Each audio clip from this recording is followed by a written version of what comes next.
Les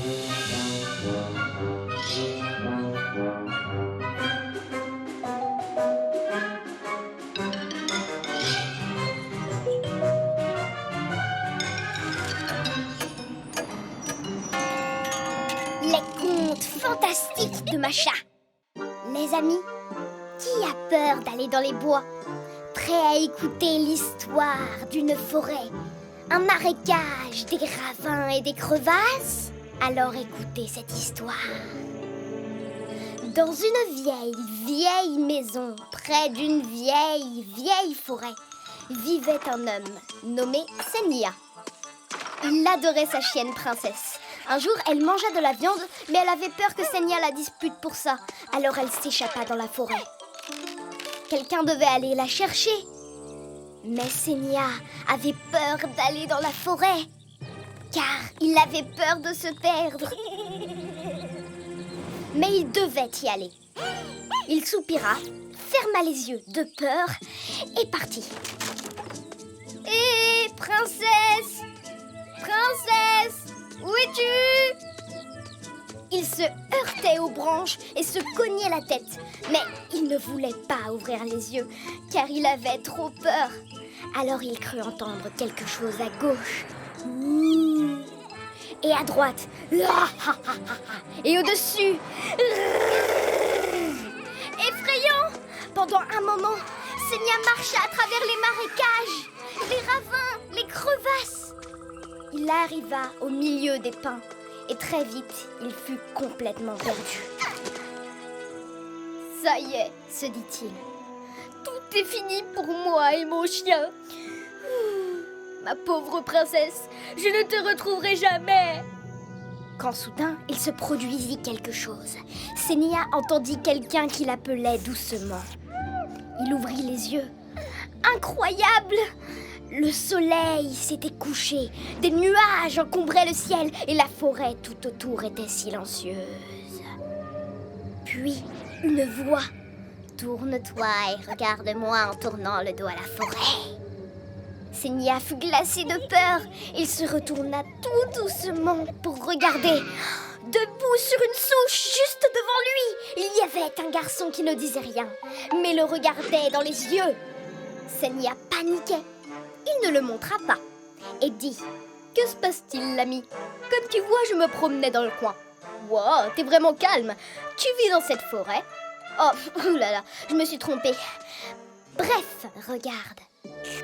Le mystérieux garçon crachait des graines, regardait Senya et il lui dit: « Un roi, un prince, un cordonnier ou un tailleur? Qui donc êtes-vous, monsieur? Dites-le-moi sans attendre. Ne faites pas atteindre ainsi les gens honnêtes, monsieur. » Alors, Senya lui raconta tout sur Princesse, qu'elle s'était sauvée et comment il s'était perdu dans les bois. « Je suis Makar, le vacher, » répondit le garçon. « Vous avez marché très loin. Même mes veaux ne vont pas aussi loin. »« Aide-moi, Makar, aide-moi à retrouver mon chemin, » le supplia Senya. Quand j'étais à l'école, je ne faisais pas mes devoirs de science et je ne sais même pas reconnaître les points cardinaux ou utiliser une boussole. Alors j'ai peur d'aller dans les bois. Makar soupira. Je le savais! Il y en a beaucoup des ramasseurs de champignons comme vous qui se perdent tout le temps. Mais je vais vous aider. Je vous aime bien. Et ils partirent en marchant tranquillement dans les bois. Alors qu'ils marchaient, ils regardaient Senya, lui montrant le chemin à suivre et en hochant doucement la tête. L'atmosphère devenait pesante, la forêt était plus dense, c'était effrayant. Tout à coup, apparut une lumière devant eux, 2 et même 3. Alors, quand Senya leva la tête, eh bien, il reconnut enfin son beau village au loin. « Merci beaucoup, Makar !» dit Senya au petit garçon pour le remercier de son aide. Oh, mais le gardien de vache avait disparu, comme s'il n'avait jamais été là. Confus, Senya rentra dans sa vieille maison. Oh, Princesse était déjà assise devant la porte, en remuant la queue. « princesse n'était pas perdue du tout. Elle avait vite retrouvé la maison, car elle avait un bon sens de l'orientation. Chez tous les chiens, c'est inné, mais les enfants, bien sûr, eux, doivent l'apprendre. Et ils n'auront plus peur de marcher dans la forêt.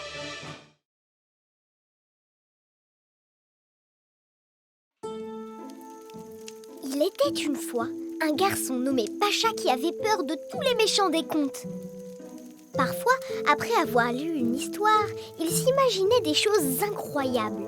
Alors, il avait peur et il faisait peur aux autres enfants avec des personnages effrayants. Maintenant, écoutez attentivement la terrible histoire qui lui est arrivée. Par une belle soirée d'été, la classe 4B allait camper. Ils ont trouvé le lieu, planté des tentes, se sont réunis autour du feu quand Pacha dit « On ne devrait pas rester ici, dans cette forêt. Baba Yaga vit pas loin, c'est sûr. Vous verrez, elle va venir, j'en suis convaincue. Elle va mettre quelqu'un dans sa spatule pour le faire cuire dans son four. » Bien sûr, personne ne le croyait. Et le lendemain, horrible! Mais qui c'est? Pacha s'était tellement fait piquer par les moustiques qu'il était méconnaissable. Regardez-moi, dit Pacha. C'est Baba Yaga qui a dit aux moustiques de venir boire tout mon sang. Bien sûr, tout le monde se moqua de lui et une fille, Sveta, lui donna de l'anti-moustique. Le soir venu, Pacha aspergea sa tente d'anti-moustique et dit « Vous verrez tous, Baba Yaga va venir cette nuit et j'en suis convaincue. Elle va nous dévorer et s'amusera avec nos os ensuite. » Et en effet, cette nuit-là, ce fut vraiment horrible. Il y eut du tonnerre et des éclairs terrifiants. Et le lendemain, les bottes de Pacha étaient pleines d'eau. Je suis certain que Baba Yaga a provoqué la pluie, criait Pacha en vidant ses bottes. Bien sûr, tout le monde se moqua de lui. Il n'aurait pas dû laisser ses bottes dehors. Un garçon nommé Dima lui prêta des chaussures sèches. Le groupe se rendit dans les bois pour cueillir des framboises et Pacha dit « Je ne viens pas avec vous, car dans cette forêt sombre vit Baba Yaga dans une cabane avec des pattes de poulet.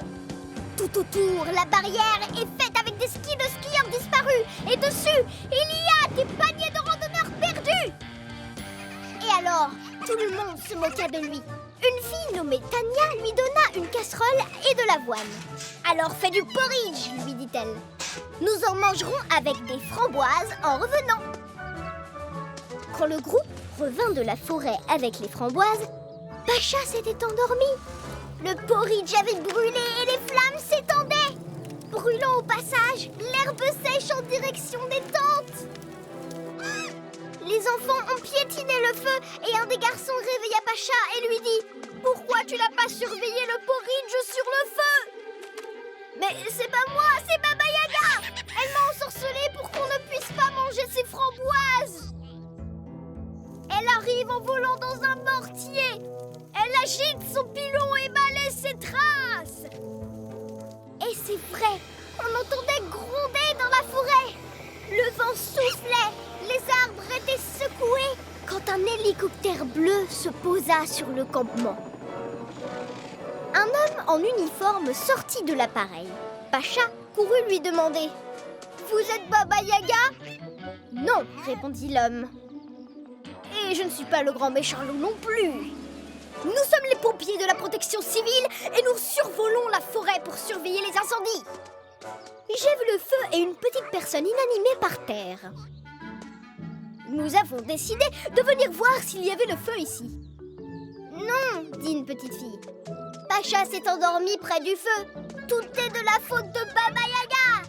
Nous faisons très attention au feu. »« C'est très bien, les enfants, dit le pompier. Voici pour vous de la glace et un film sur la prévention des incendies en forêt. » Et nous allons emmener Pacha, le dormeur, avec nous, d'accord? Pour nous assurer ensemble qu'il n'y a vraiment pas de Baba Yaga dans la forêt. Dis-moi, tu n'as pas le vertige, n'est-ce pas? Depuis, Pacha comprit qu'il n'avait pas à avoir peur de Baba Yaga, mais plutôt des incendies.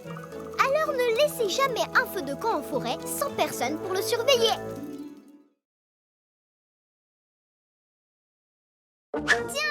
Tiens. Mais où sont donc passés tous les dessins animés? Je dois absolument résoudre ce mystère. Si tu veux